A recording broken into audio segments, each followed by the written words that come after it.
Good evening, London. Merry Christmas. Tonight is Christmas Eve. We are doing this podcast in the dark, and it always feels really good for some reason to closing all your senses. So tonight we have a special guest with us, and his name is Tyler, and he's my fiance also. Welcome, Tyler, on the podcast. Hello, hello. Thank you for having me this evening. I've got to say, this sensation in the dark feels very alive and juicy to just tune into the voice. Hmm.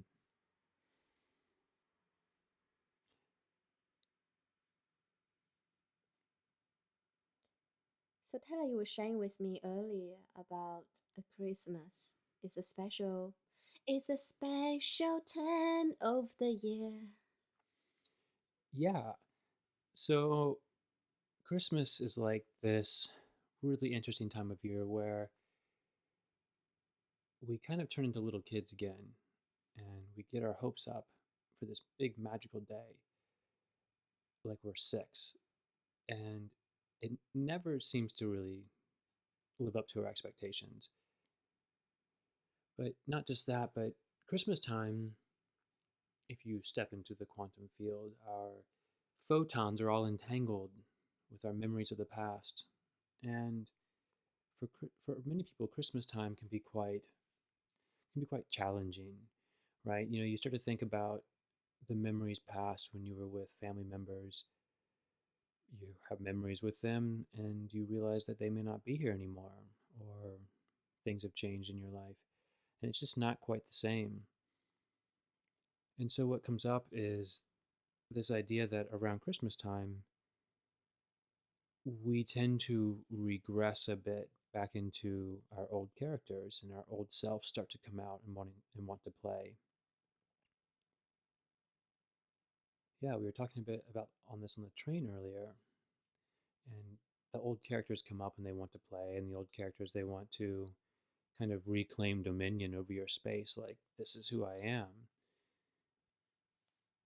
And Christmas, it's just a good time to actually pause and reflect. We get so wrapped up in the consumerism, and everyone's running around, buy, buy, buy, buy, buy, buy, buy, drinking loads of alcohol, doing everything but pausing and reflecting.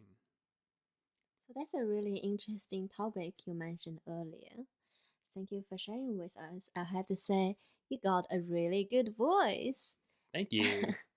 So last few days, me and Tyler has been separate from each other and doing a reflecting within ourselves to look at what actually happened for ourselves in 2019. It's kind of like you're reaching to this tense, which is end of the year. You're looking back, says, okay, let's see what happened in 2019 and what I want to create in 2020. So you're really right about this. Is that Christmas has become very commercialized in some ways. That before it just used to be a family time together and gathering, and now we have Boxing Days, have Christmas sales and gift, and it's kind of like becoming like this is actually being in some ways, changed by the commercial world that we're not no longer actually spending that time just to reflect within ourselves, which is like the most important thing because it's 12 months gone past. What have you done, achieved, loved, everything in this year? Without reflection, sometimes we're taking everything for granted. We're actually taking in for granted how much we have achieved in the last 12 months. What do you think? I think you're spot on with that. And if you look at yourself versus yesterday, not much probably has really changed, right? So it's really good to look over a whole year, and keeping a journal is really good for that, to actually look back. When we were separate, I spent some time looking through my journal back from January of this year. And even just the voice in which I talk to myself has changed so radically. My voice back then was a bit more erratic, it was a bit more all over the place. I noticed one day to the next, my energy would be really high, really low, really pumping myself up, really hard on myself. And now I have a lot more stability and self awareness. And without the journal, I wouldn't have really noticed this. That's really, really beautiful. Thank you for sharing. So, there's something actually, can you share with us one biggest insights have you discovered in this self reflection period? Hmm. So every year before the end of the year, I think of 2 to 3 words that I want to embody the next year.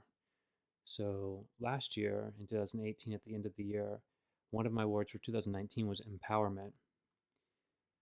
And I really think I nailed it this year with empowerment.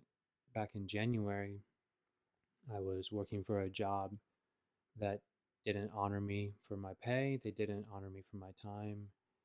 I was still groveling from a past relationship. I was still like in this really disempowered space.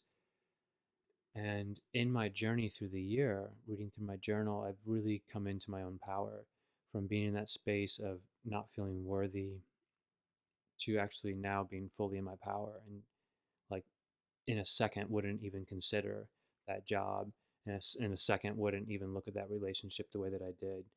And yeah, that was my biggest that would be my biggest growth point was like stepping into my power and fully feeling comfortable with myself. That's really beautiful. Thank you for sharing with us. It sounds like you had a really powerful 2019, and congratulations on your engagement with me.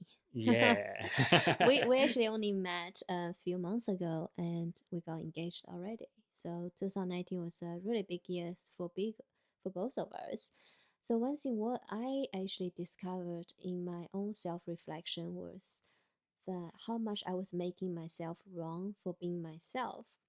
So I started reading through my journal. One thing really, really stand out was that I would write something like, I'm not happy in this relationship. I'm talking about my previous relationship. I don't feel very good here. Or I write something like, um, I'm gonna give another 6 months. If this person change, we'll be together. If not, I need to let it go. So I started to see lots of patterns like this. Or I would have some people I know. I would write certain things how I felt about that person. It's nothing wrong with that person itself. It's just about how I felt. Maybe this person could be trying to control me, or they behave in certain ways that is not aligned with myself. And I spent lots of energy and times and writing and complaining about people, relationship, things. Even with my previous business, I was like, I don't want to be in this business anymore. But I spent lots of time and energy grabbing onto this rather than letting it go and making myself wrong for being me. Really, the lessons here for me on this self reflection is I am my own individual. Yes, we are all connected in the consciousness and soul level. This is my perspective. But we are also our individual. We have our own preference in things. And there's nothing wrong with that. And it's okay to be myself. And trusting my own feelings because something actually really feminine come out of that was, for example, I actually wrote about how I feel about my ex, that I didn't feel safe to marry that person, have a baby with him. I feel he would cheat on me. And, And I, now, and it turns out to be true. So some of my own observations of feeling with someone, some things actually turns out to be true. And I guess for me, the lessons is really about trusting ourselves. So if you're listening here tonight, I would ask you to look into your life and tap into your own body. Is there anything in your life you have to let it go? Is there any people in your life you have to let it go? And the only reason I was grabbing onto this for years is because I didn't have this word called trust. And when we don't have this word trust, what tend to do is we don't believe something better will come out. I wouldn't have known by moving away from this toxic relationship. I would met someone so fast, wanted to be engaged and married, because for my old self that didn't make sense, right? So I think it's really about letting go of things, people no longer resonating with you. And there's no right or wrong in that. It's just what you want. That's really beautiful and quite powerful. With the topic of trust, learning to trust in yourself is really, really important. And what came up when you said ask yourself, what what or who do you need to let go of? It's always the one that you know that you then convince yourself you don't need to, right? So when you know who you need to let go of in your life, and you know what you need to stop doing, but it's that ego mind that comes in after you have that knowing that then tries to justify or explain or reason why that person should still be in your life or why you should still have that job. Yeah, so that's what comes up. And for me, a big one for me this year was my job. You know, I knew it wasn't good for me. I knew I was being taken advantage of. I knew all of the reasons in my heart why it wasn't right. And I would have this knowingness. But then 3 seconds later, what kicks in is that rational mind, the ego mind that has the, yeah, but I know I should leave them, but this, X, Y, Z. And those are the reasons. That is the ego mind that goes against your own level of trust, right? It's about trusting in your higher self and in the universe and understanding that the universe always does have your back. That's really beautiful. Thank you for sharing with us, Tyler. And these two words I just discovered, I think they're really good two words for you to identify what you need to let it go, really. Is that you say something and you say the word but. You say something, you say the word because. Mm. If you really truly love this person, you don't have to say, I love this person because of XYZ. Or you say, I won't leave this relationship, but we have a holiday booked in. So it's this word button because there always something magical come out of this, right? Yes, and that's a very juicy space, and giving yourself the space to see that is essential. We were just talking about this a moment ago, and giving yourself space allows you to actually see what's going on, which is the opposite of what we do around Christmas time. You know, biologically, this is the shortest day of the year on the 23rd, and all the animals are hibernating. They're taking it easy, they're resting. And we as humans, we've decided that 2 days before Christmas is the time to run around like crazy and do everything we can imaginable to not sit in stillness. But in the stillness is the magic. That's when you really start to be able to separate the ego mind and the ego voice between your heart's knowing, because they are two very, very different voices. Sometimes they're in line, and that's when everything's on fire and your life is amazing. But then when they're very, very conflicting, that's when you want to look at that space and see what's going on there. That's really powerful, Tyler, with shared. And I think, why do you think that people are not sitting in the stillness? There's plenty of space sometimes to do that, but why do you think people are not doing that? Because when you sit in the stillness, you see what you already know, and people don't want to see what they know. And I'm not saying I'm above that. I'm totally guilty of that. We That's the thing. We already know the answer. We already know the truth. We just avoid it at all costs, right? If you know that relationship is bad for you, you already know that. You already know that's the truth, but you're going to do everything in your power to avoid seeing that truth, because by embodying that truth, that means you end the relationship. When you end that relationship, that's when you take the step out of your comfort zone, because the relationship might not be abusive and it might not be terrible, but it might just be complacent and boring and so much less than you deserve. And so it feels comfortable. And so by avoiding the truth, by just saying, yeah, but it's a good relationship because XYZ, you allow yourself to stay in your comfort zone and not actually step out there and go, well, what am I worth achieving? Who am I worthy of attracting into my life? And that was the exact space that I was in when I met you. I was in 4 months of stillness every day, just doing breath work. And I took a pledge of celibacy. So I literally spent all of my energy inward for 4 months. And when I came out the other side, I felt so powerful. I realized that I was worth so much more than that relationship that I was still hung up on. I was worth so much more than chasing random girls. I was so much more powerful than that. And it was painful. I'm not going to lie. It was brutally painful many, many mornings feeling that loneliness, feeling that space of, wow, I'm really sitting with nobody but myself here. And that can be really fucking scary to sit with yourself, man. I tell you what, because sitting with yourself, you're like, wow, all your little stories start to come up and you just notice them. But not to delineate too far, but yeah, to come back to the point, you start to realize what you're capable of when you actually give yourself space. And when you realize that, then you have to take action. No longer can you, it's like un you can't hide away from the truth again once you know it and once it comes out. So that's why I think many people, they do everything they can to avoid looking at the truth. Yeah, I think you shared very beautifully, and thank you for sharing your story as well. Um, Another thing I thinking is in the space is actually we are really afraid of confronting ourselves, Mm. because for some people, if they confronting themselves, says, you know what, I'm actually in a really toxic, emotional, abusive relationship.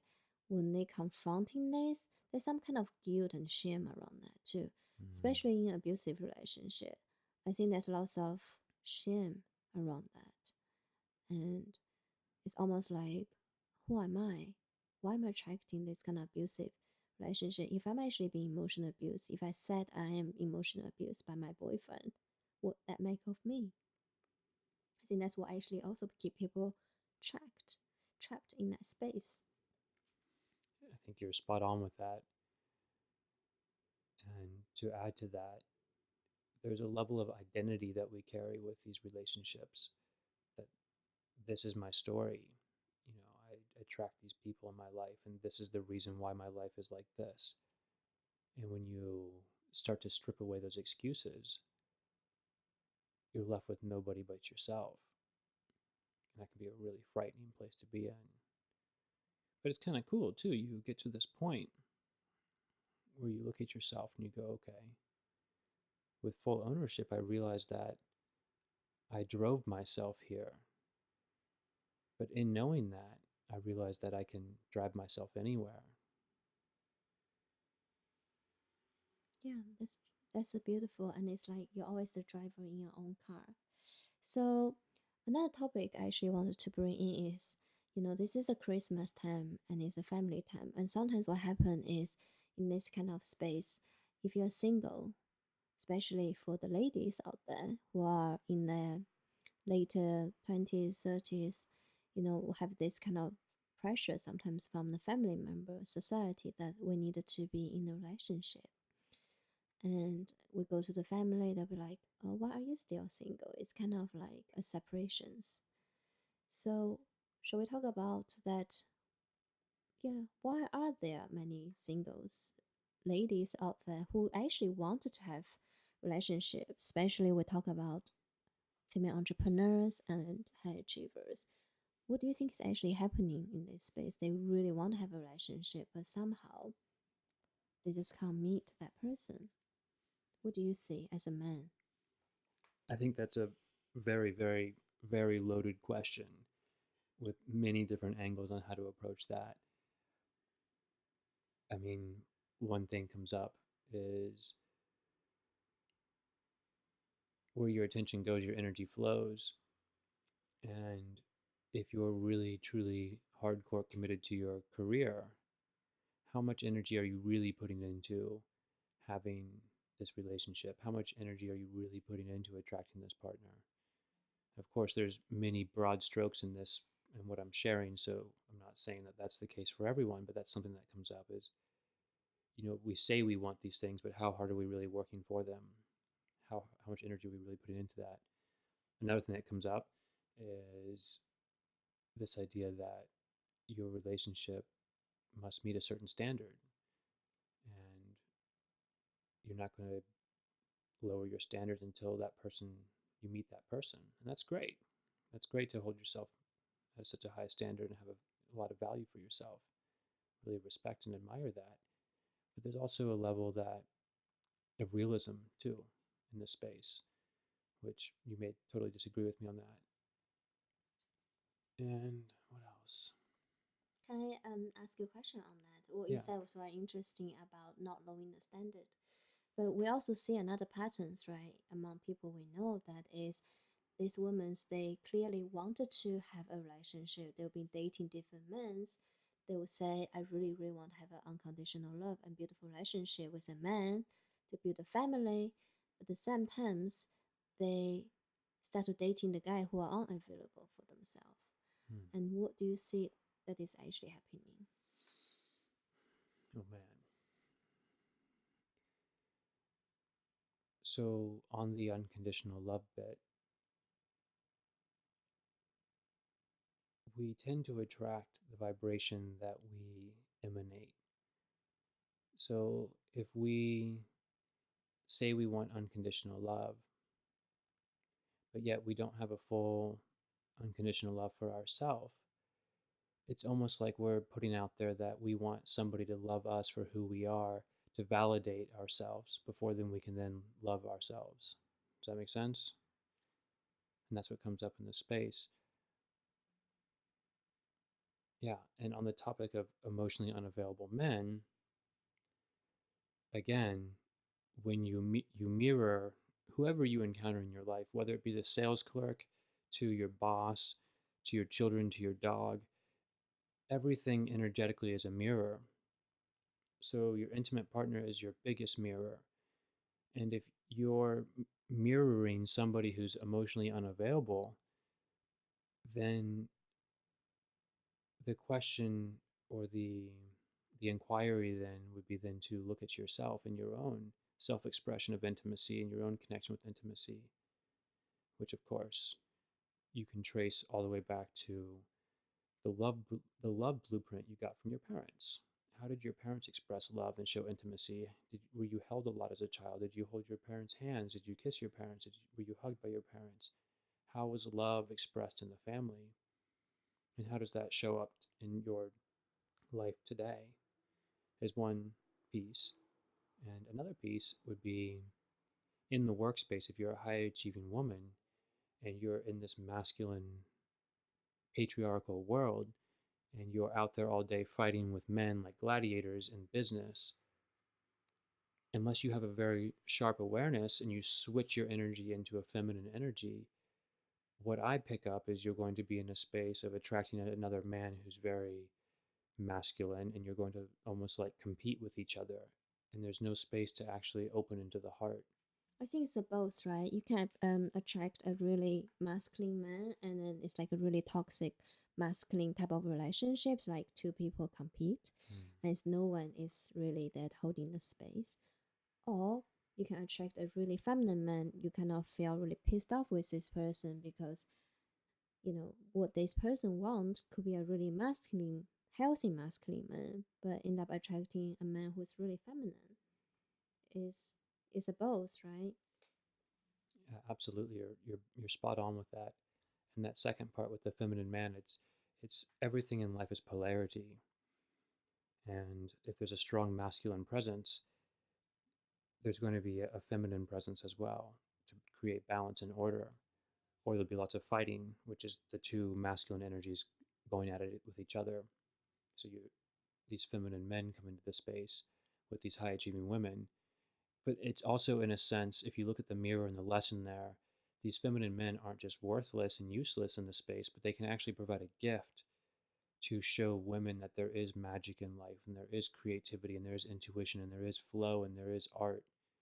And it's almost like those men can show this to the women if they should choose to open their heart and receive that lesson, and then they themselves could be more complete and more whole. I did a really intense podcast on this with another friend who's a relationship coach. We went really into this dynamic of the high achieving woman, and we call him Peter Pan. Peter Pan is that feminine man who just lives in Neverland and a space of pure fantasy.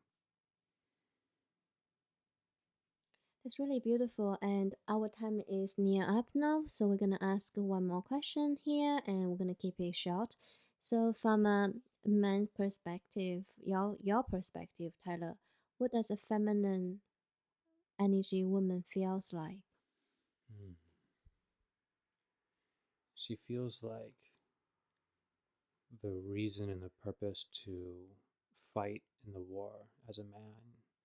She feels like all the purpose and the love and the nurturing care that makes everything worthwhile in life. That's beautiful. How would you describe her characters or personality? So, we're here to give our friends and listeners some idea what actually a feminine energy woman feels like and described in personalities from a man's conscious man perspective. She feels soft and open, communicative and collaborative. She feels encouraging, but also challenging. It's not just the mother who says, "Yes, you're amazing," but she has a balance and she understands when to be soft and when to hold her man and when she can be tough and kick his ass and really challenge him.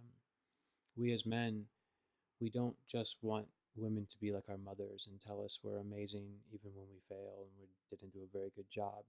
We want women that challenge us, and when we bring home the prize, they are thankful, but then they challenge us for more. They're like, "That's it. Like, get out there and fight."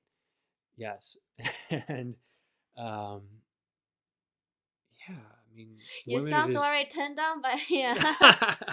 Oh my uh, god, you actually, yeah, great, awesome. Our time is up tonight. I'm letting my mind envision things, and All right. Great. We're gonna off for our beautiful Christmas evening together now. And thank you for listening. And see you guys tomorrow. Send you lots of love. Thank you for being here with us, Tyler. thank you for having me. I feel like we could talk for hours.